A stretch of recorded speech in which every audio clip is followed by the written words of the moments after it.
Hello and welcome. I don't know if the lighting is good or if the audio is good. I'm trying this on my laptop because the last time I tried to do it in this room, the audio sucked, but now the lighting is bad because it's bad weather. Anyway, hi.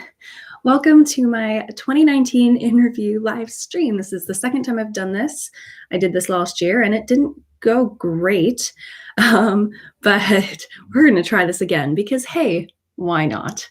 So, oh no, I've lost my script. Ugh. Why do I script my year in review? Because I'm bad at talking to myself sometimes. I tend to ramble on and on, as you can clearly see. So we're not going to do that. And we're just going to talk about some things. So the first thing I'm going to talk about right now is we're going to talk about some big things that happened this year. And eventually we're going to talk about some goals and things that we're not going to do that because we did that not last week, but 2 weeks ago. Instead, what we're actually going to do is we're going to talk about some of my favorite movies, things that I recommend and things that I don't recommend. So after we get through the personal stuff, we're going to get to the more fun stuff. Sorry for rambling on. I don't know how to do this very well. So here we go. So what are some big things I actually did this year? Not much. I finished my third manuscript, which is the manuscript for Ophelia. I've talked about it on this channel a few times before. I wrote this one differently than I normally write books. I usually have a pretty distinct pattern. And I've talked about that in a blog post, and I'll probably make a video about it at some point. But experimenting with stuff and obviously writing this new thing was a pretty big deal for me. And I'm much more confident about this one. The voice is stronger. The direction is clear. The characters are more vibrant.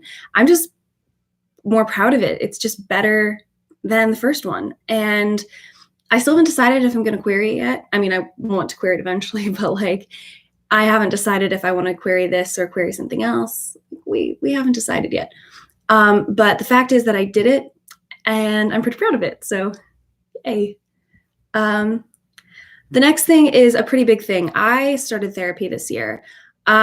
This was a really important step for me because I've had some really bad experiences with therapy before. I've had therapists essentially blame me for things that have gone wrong in my life. And I didn't really have any interest in talking about things that I knew that I need to discuss with people and that I knew that I needed to deal with and I needed to get through. And as I've talked about on this channel a few times before, I did have some issues with depression, especially early on in the year, that I really just needed to deal with. So I decided to get off the waiting list and I went private. And I actually started going to therapy this year. That was a pretty big step for me. So I'm proud of myself for doing that. It was, I know it's a little thing, but it's a big deal for someone who's never really been the sort of person who's comfortable talking about that sort of stuff with people that she doesn't know very well or who didn't birth her from her vagina. So I talked to my mom about more things. That's what I mean. That sounds weird. I'm gonna move on. I went from a PhD candidacy to a PhD studentship this year, which is also a pretty big deal. So I'm now a PhD student. I'm actually getting my PhD now because before it was you could either get your MPhil or you could get your PhD, but I'm on the PhD track now. I had to give this huge presentation and I did it with no voice, which sucks. But I finished it. I did it. So I'm one step closer to getting that degree, which I won't shut up about on this channel. So I'm sure you guys are very excited that one day you won't have to hear about it anymore. Also this year I got my appendix out. I made a whole video about it, but it was the first time I ever had surgery. It was my first time I was ever overnight in the hospital.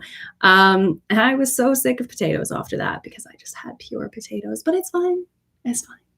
And lastly, before I get into my recommendations for the year, I got a new job. So I have enough money to actually get my degree without worrying about rent now. I'm excited about it. It's obviously stressful, but I do actually really like the job, which is the first time I've been able to say that in a really long time. So yeah, it's been stressful, sure, but fun at least. And really quickly, I had a couple of writing milestones because I do talk about writing most often on this channel. I wrote my manuscript. I experimented with new types of writing and outlining. I actually went to a couple of poetry workshops. I'm not really that into poetry, so if you have any questions, I can probably answer based on 2 poetry workshops I have been to. Yay me. I watched hella movies and I made a bunch of videos about that. I found that I just really, really liked doing that. I made my website and my blog this year. I was bad at keeping it up, but I made it. But I do promise that if you do want to check it out, I will be putting out more content in 2020. So fingers crossed. And I started my new manuscript. So those are some really big writing milestones that I hit next year. And that's going to kind of inform all of my goals going forward for the next year. So yeah, I did, and for not doing much, I did a few things. So I'm proud of that, I guess. So here are some hits and misses. These are some stuff, entertainment, things that I did this year that I do recommend or that I don't recommend, and where I'm going forward from that. Most of the movies that have been nominated for like awards this year, I haven't seen them yet, so I don't have recommendations for you at this time, but check out my Twitter and I'll update you on the movies I liked or didn't like when I watch them. So yeah. So starting with zero waste, because it's the shortest thing, because I didn't really do it this year. I really loved I got a new hairbrush like last week. It was really, really good. I broke my hairbrush in half and it's like the new wet brush, but it's like a compostable, a new thing. And I'm excited about that. I like trying new things, especially when I Princess Diary style break my hairbrush in half. Like, who does that? Anyway, I broke my hairbrush in half, so I had to get a new one, and I am actually liking it so far. It's a different shape than I'm used to. Hairbrushes, Larry the Cucumbers. Anybody else thinking VeggieTales? I don't know. I got myself some new laundry liquid this year. Basically, I have talked about it a little bit, but it's a bottle that you refill yourself. So you take it to the store and you just refill the bottle rather than buying a new one every time. And I do highly recommend that if you have something like that near you. I would recommend refilling that rather than buying it every time, because it's very convenient. I mean, sure, it's heavy to carry around in your bag, but it's going to be heavy to carry around if you're in your bag, even if you buy it normally. So I liked that one. And finally, Natural Deodorant, which I've been going through a few to try and find a new one of those. I made the mistake of trying to buy new Natural Deodorant on Amazon, which meant that I got a compostable packaging for the deodorant, but not for the delivery. So that didn't work out. Don't do that. But I found some good options for the future in local health and vegan shops, so I'm excited to try those. I just haven't yet. So we're still working on that one. Things that I wasn't a fan of this year. I just wasn't able to do much this year. Now, most of that was because of my health, but I wasn't a fan of how badly I did on my zero waste stuff this year. I really would have liked to do more, but I just didn't get the opportunity, unfortunately. So boo. So here are some recommendations I have. So we're going to start with movies, because that's what I did the most of this year. I started doing a lot more of my movie watching fun times, more analyses. I had so much fun doing more of those. Even if I didn't get to do very many, I still love doing them and plan to do more if I can. Once again, if you have any ideas for genres or movie types or tropes you want me to watch movies for, please don't hesitate to tell me here or on Twitter. I want to hear your ideas, because I'm always open to trying new stuff and new movies, and I think it's really, really fun. But I've actually found that doing these movie analyses has actually helped me with my degree, because analyzing films has made me better at analyzing what I'm reading. So this isn't just for my own benefit. This has been actually helpful for me. Who would have thunk? Okay, here we go. So here are some movies that I absolutely loved this year. Starting with the movies that actually came out in 2019. Obviously, Endgame. I'm a big Avengers fan. And obviously, Captain Marvel and Far From Home came out this year. I recommend both, but my favorite was Endgame. I'm just going to leave one Marvel movie on the list, and I recommend that. It was a short 3 hours in the movie theater, so watch Endgame. It's really good. There are parts of it I really don't like. I'll admit that. It's not a perfect movie. There were a lot of parts of it that I really hated. And if you want more information, ask me down below and I'll let you know. But as an experience and the ending fight and all that, I just had a great time. So I recommend Endgame. Another movie I recommend this year, I didn't actually see it in the cinemas. I watched it on the plane ride home, which was Booksmart. I remember when it came out and it was kind of advertised on Spotify, kind of everywhere. But I ended up watching it on the plane and just really liked it. It was a cute little movie that was relatable in a lot of different ways that I didn't expect it to be. So Booksmart, cute movie. Go for it. The next movie that I'm recommending from 2019 is Us. Holy shit, Us. This is one of the first movies I watched this year that came out in 2019. The UK gets all of like the 2018 or the awards releases that come out at the end of the year. We get them in the first couple months of the year. So this is like one of my first movies of the year, and it just like blew my mind. I loved it. If you haven't seen Us yet, I seriously recommend it. Lupita Nyong'o's performance is one of the best I've seen all year. And seriously, I watched a lot of movies this year, and it was easily one of the best of the year. Watch this movie. It's amazing. And finally, I recommend Knives Out. That came out a couple months ago, I think, or a couple weeks ago. I don't know when it came out in the US, but it came out a couple weeks ago in the UK. Very funny. It was a really good time. I was really sick when I watched it. I wish I could have been healthier so that I could have actually focused on the movie and not how bad my throat hurt and all the scratching and stuff. But it was a really funny movie. And just hearing Daniel Craig talk about donut holes is worth it. It's very, very worth it. So those are just the movies that came out in 2019 that I recommend. But there have been movies that I watched for the first time this year that you may not have seen that I will also recommend. So one of them is a French movie called He Loves Me, He Loves Me Not. That's a really hard one to find. I had to pay for it on Amazon every time I wanted to watch it. So there's not much I can really say about it, but I just had a really good time. It was cute. It was a cute movie. I mean, it's a thriller, so it's not cute, but it was like a cute thriller. Kind of had a rom-com-y vibe. I don't know. It was cute. I really liked The Love Witch, which came out in 2016. I've talked about it a couple of times before. It has one of those atmospheres. It was like the music, the directing, the writing, the editing was all done by a woman, the same woman. And it's a really good movie. It's got a very 60s vibe, but it's kind of set in the modern times. It's a really weird kind of atmosphere, but it's so good. They call it a horror comedy. It's kind of neither. But it's a very good movie. But it is not for everybody's taste. But I promise that if it is for your taste, it will shoot up to the top of your list very quickly.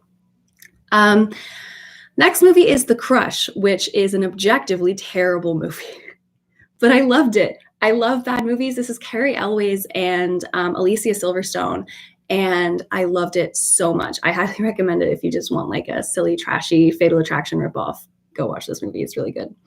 The Witch, or the Vivitch if you're pedantic, or just like the way it's spelled, like me. Really good horror movie that came out a couple years ago. Highly recommend it. I'm sure everyone's recommended it to you, but I'm recommending it to you again. Watch The Witch. Very good movie. And finally, of my recommended movies this year, Ruby Sparks, which has been on my list for a really long time. Like, I can't believe it took me so long to watch this movie, but this movie was like tailor-made for me. It was great. I loved it. It's a really difficult movie to explain. So I recommend you just look up the premise on your own, but I really liked it. It was really cute. And it's Zoe Kazan. So if you like her, the big sick, she wrote the movie. So check it out. What movies did I not like this year? As far as 2019 movies, the movies that I would say that I didn't really like this year included Missing Link, which I didn't actually hate. I still really liked the movie, but it's a Leica movie, and I love Leica movies, and it just didn't really live up to the quality of previous films that Leica has made, which was kind of disappointing. It just didn't feel right, and it made me sad. The other movie is Dumbo. Could have been worse, but I just couldn't do it. Michael Keaton wasn't even that great. Like, CGI was fine. Like, he was cute and it was fine, but just didn't do it for me. And I did watch Aladdin, but I didn't even end up watching Lion King because I couldn't do the Disney re-releases this year. I just couldn't do it. They just weren't good. And then in general, Phantom of the Opera, no. God, what a terrible movie. And I knew that it was going to be a bad movie going in, but I watched the musical last December. It was the first time I'd ever seen it. And the Phantom I got was amazing. I was so lucky. He creeped me out. It was amazing. But the movie, besides the fact that the acting is bad and Gerard Butler and all of that, it just took away all the tension from the musical, and it just wasn't entertaining anymore. And I'm not a big Andrew Lloyd Webber fan anyway, and I'm so excited to see how terrible Cats is. Like, I'm not gonna pay to see it, but like eventually I'm gonna see how bad it is. But I'm not a big fan. But the musical was great, and the movie just wasn't. All About Steve, probably one of the worst movies I've ever seen. Sorry, not sorry. It was a bad movie. And finally, Virgin Witch. It's an exploitation film, which at its most annoying, it's not even like a porny like thing. It's just tracking shots of women's boobs, and like, it's just a little bit. I mean, it's an exploitation film. What do you really expect? But not my thing. Let's move on to TV. This is a really short category because I didn't watch much TV this year. I loved the movies I usually watch. ones I've recommended to you before, that's what I'm recommending. Marvelous Mrs. Maisel, Brooklyn Nine-Nine, Crazy Ex-Girlfriend, Good Place. But I didn't really watch any new shows this year. Wish I did, but I didn't. So not a fan. I watched one episode of Blue Bloods this year and I hated it. I know one episode is not really a good judgment call for like whether or not a TV show will actually be good, but I just really didn't like it. I just really didn't like it. Maybe I'll try again one day. I don't know. All right. Books. I loved Conversations with Friends by Sally Rooney. Her second novel, Normal People, was nominated for a Man Booker Prize this year, but I read Conversations with Friends first, and I really liked it. I was very surprised at how much I liked it, and it made me feel terrible about my quality of writing because it was just so well written. I just hiccuped. Sorry, excuse me. Yes, super well written. Two Can Keep a Secret by Karen M. McManus. I recommended One of Us Is Lying last year. And Two Can Keep a Secret was her new one. I just had fun reading it. They're just fun little thrillers, and I like those. So here we go. And finally, because I don't actually have my bookshelf in front of me and I can't actually see what I read this year, I don't remember. I'm going to recommend a 17th century playwright named Aphra Behn. Obviously old-fashioned, but she's become my new favorite. It was one of the first, I read a lot of drama for my degree, and it was one of the first plays that I read by her, one of the first plays that made me actually love reading it, not watching it, reading it, and I laughed out loud. So yeah, she's great. And then she was like a spy. She was amazing. That's just cool. It's just cool. And I do not recommend a book called The Truth About Lies by Tracy Darnton. It just wasn't for me. Might be for you, wasn't for me, just wasn't feeling it. Finally, today I'm going to talk a little bit about some music, but I pretty much just listened to Spotify and the playlist that I liked on repeat, so I found two artists that I'd heard before, but kind of got really into this year, Ali X and Aurora. They sang two songs that went on my writing playlist for the year, so yeah, I just enjoyed listening to that and just branching out and doing new things. And album, Lana Del Rey's Norman fucking Rockwell, which it's a good time. It's got some great zingers against the people she's dating in it. And I love it when songs are mean. My new and improved anxiety playlist, I have a blog post about that. But yeah, it really helped. And it all showed up on my end of the year Spotify playlist. No, not even better. There's David Bowie on that playlist. I'm fine. I like it. And finally, the musical Six, the soundtrack to the musical Six, became obsessed with that this year. It's a musical about Henry VIII's six wives. Like, it was made for me. How did this not exist before? Great. Loved it. Listened to it a lot. Not a fan. There was a bit of music that I used to like that I now really don't like super, like, I don't know how to describe it. I guess like folky guy groups. I don't know. I can't describe it, but I used to really like that kind of music. And this year I was listening to it and I was like, oh, I just couldn't do it. It's weird how your tastes change. I don't know. And Michael Jackson.